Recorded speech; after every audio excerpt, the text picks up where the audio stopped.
पण एक प्रश्न कायम सगळ्यांच्या मनात आहे गेल्या 50-55 वर्षापासून, तो आतापर्यंत. महाराष्ट्र वाचवण्यासाठी किंवा मुंबईसह महाराष्ट्राचं रक्षण करण्यासाठी शिवसेना प्रमुखांनी शिवसेनेची स्थापना केली. आणि इतक्या वर्षानंतर सुद्धा म्हणजे संयुक्त महाराष्ट्राच्या लढ्याची उदाहरणं आपण नेहमी देतो. विशेषतः ठाकरे कुटुंब देत आलेलं आहे. मग राज्य असतील किंवा आपणही असाल की आतापर्यंत आपल्या प्रत्येक भाषणात हा विषय आला आहे की संयुक्त महाराष्ट्र. तुम्हाला आत्ता या क्षणी संयुक्त महाराष्ट्राच्या वेळची परिस्थिती जाणवते का, की त्यावेळेला जसा मराठी माणूस मुंबईसह महाराष्ट्र राहण्यासाठी एकवटला होता, तेच वातावरण तुम्हाला आता दिसतंय का? अर्थातच दिसतं. याचं कारण तुम्ही एक गोष्ट बघितली पाहिजे याच्यातनं, की माननीय बाळासाहेबांनी या विषयावरती तर म्हणजे आपण ज्याला म्हणू आपण संयुक्त महाराष्ट्र समिती फुटली आणि त्याच्यानंतर 6 वर्षातच शिवसेनेची स्थापना झाली.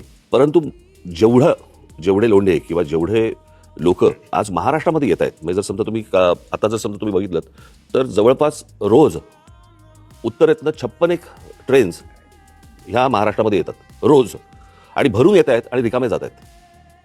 आज जर समजा तुम्ही ठाणे जिल्हा, एक जिल्हा जर समजा पाहिलात, बरोबर आहे, ठाणे जिल्हा मला असं वाटतं जगामधला एकमेव जिल्हा आहे की जिकडे ठाणे, नवी मुंबई, कल्याण डोंबिवली, भिवंडी, वसई, मी आता पालघर वेगळा पकडत नाहीये, तो आपण एकच होता तो आत्ता वेगळा झाला, परंतु पालघरमध्ये वसई, त्याच्यानंतर मीरा भाईंदर, त्याच्यानंतर वसई विरार आली, त्याच्यानंतर तुमची नवी मुंबई, अशा जवळपास 8-9 महानगरपालिका आहेत.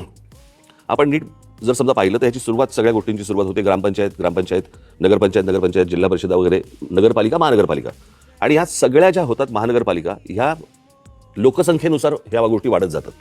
जर एखाद्या जिल्ह्यामध्ये जर समजा 8-9 महानगरपालिका जर समजा असतील, आज मुंबईमध्ये किती आहेत? 1, पुण्यामध्ये किती आहेत? 2, बाकीच्या सगळ्या जिल्ह्यांमध्ये काढून बघा 1-1. ठाणे जिल्ह्यामध्ये 8-9 महानगरपालिका, याचा अर्थ बाहेरून येणाऱ्यांचे प्रमाण आणि तेच प्रमाण मुंबईमध्ये वाढणं. नुसतंच मुंबईमध्ये प्रमाण वाढणं नव्हे, ज्या प्रकारची दादागिरी, की अशा प्रकारची वाक्य कशी येऊ शकतात की मुंबईचा महापौर आम्ही उत्तर भारतीय करणार, मुंबईचा महापौर आम्ही हिंदू करणार. हे कधीपासून सुरू झालं? मी गेले अनेक वर्ष ही गोष्ट सांगतोय की माणसं नुसती येत नाही आहेत, हे फक्त रोजीरोटीसाठी येत नाही आहेत, हे आपापले मतदारसंघ बनवत आहेत. आणि तेच चित्र आता दिसतंय. आणि जी जुनी जखम जी आहे ना, जुन्या ज्या गोष्टी आहेत ना, की मुंबई महाराष्ट्रापासून स्वतंत्र करणं, वेगळी करणं, हे जे जुनं स्वप्न आहे ते कसं पूर्ण करता येईल याच्यासाठीची ही सगळी खटाटोप या लोकांचा चालू आहे. आणि मला असं वाटतं ते वातावरण जे संयुक्त महाराष्ट्राच्या वेळेला होतं, की जी मुंबई वेगळी करणं किंवा स्वतंत्र करणं किंवा गुजरातने मागणं, तेच वातावरण मला असं वाटतं आज आहे. आणि आज अशी परिस्थिती आहे, केंद्रात ते आहेत ज्यांची इच्छा आहे, राज्यात ते आहेत, आणि महानगरपालिकांमध्ये पण जर उद्या ते आले तर मला असं वाटतं आपण त्याच्यानंतर मराठी माणूस काहीच करू शकणार नाही. आणि ह्या सगळ्या गोष्टीकडे हतबलतेने पाहणं, हे मला असं वाटतं हे काही आमच्याकडनं होणार नाही. आणि म्हणून आम्ही एकत्र आलो.